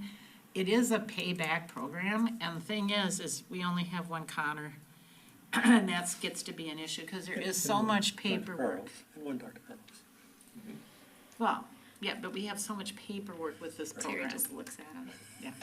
Your glasses. And I know about how much paperwork is with this program, because I did that CNA class for years, and there was just I was a ton. student of that CNA Yeah, class. there was just a lot of paperwork to keep that all connected where it needed to be. Education and employment plans, we had that discussion, there's an annual state required update that we did, or heard about, and the plan includes regional employment data and student career planning activities. And the district is auditing and refining its academic and career planning processes. And, let's see here. Comparison to state and national averages in most grades, Lodi consistently has been outperforming state and national averages on iReady, and focus on our fluency, emphasis on tracking words per minute and reading assessment this year is due to Act 20. And intervention strategies, we talked again about, reviewing which students might need intervention and how that is adjusted. And parent reports, so students get an individual report home.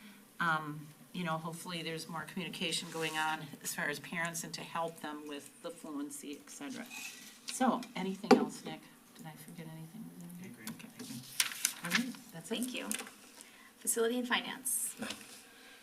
We had a discussion with the Village of Dane about the baseball field in the Village of Dane, and about maintenance and cost issues and working together to keep that field going. A good discussion. Good discussion, I yeah. thought it was a really good discussion. for sure.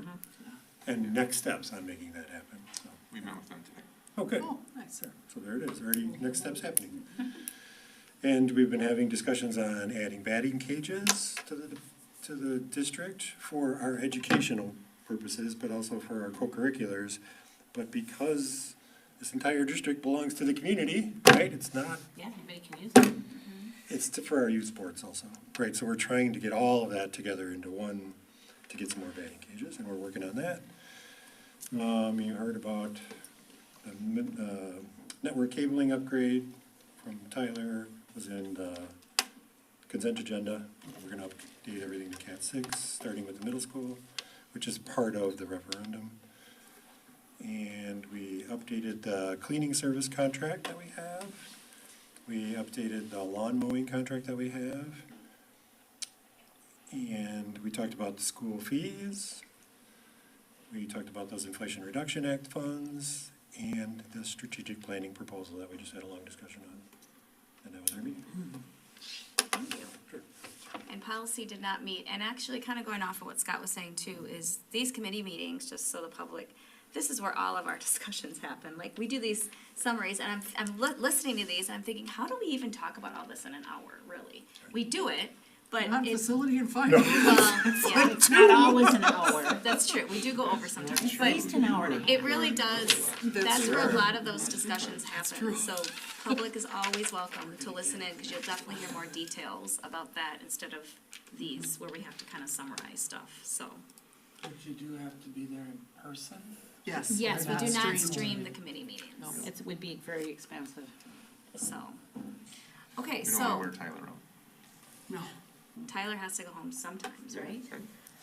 Okay, so, future meetings, our next regular school board meeting is Monday, April 14th at 5:30, closed session, 6:30 is open session. We have a special school board meeting next week, Wednesday, March 19th at 6:30. Now, is that open? Is that, okay, that's at the high school? That's open if people want, we're gonna talk about the strategic plan refresh. Are we going to be in the library? Didn't realize that was at the high Oh, school. I put it as the school district, I would have Yeah, put me it as too. high school Okay, so library. it's at the high school library. Okay, At 6. we all look to our mom. 6:30, I thought it was. 6:30. I think it said mom. Well, that's what I'm, It's gonna be kind a of. life dad. Mo, mom, same thing. Keep Our us in line. The personnel text committee is is Thursday, April 3rd at 4:30, followed by a policy, which will be April 3rd at 6 o'clock, although you think we might not have one. If there is one. Okay, so public, please We've check really if you are caught up planning on on a coming. lot of stuff. Yeah. Unless somebody's Our curriculum committee meeting is Tuesday, March 18th, next week at 4:30. And that is followed by facility and finance committee, which is same date, March 18th at 6 o'clock. I will be out of town for the 14th, so I'll have the Google Meet in. I'll be in Utah. Oh, for our board meeting in April? Yeah, the Okay. April 1, April 14th. I'm not gonna zoom in, because I'll be in the. My daughter will be recovering from her ultra marathon, so. Okay, so I don't believe we have to go back into closed. Then I will make a motion to adjourn. No second. Okay, motion to adjourn by Sarah Ramish, second by Adam. Any more discussion? All in favor? Aye. Anyone opposed? Motion passes 7-0. Have a great night.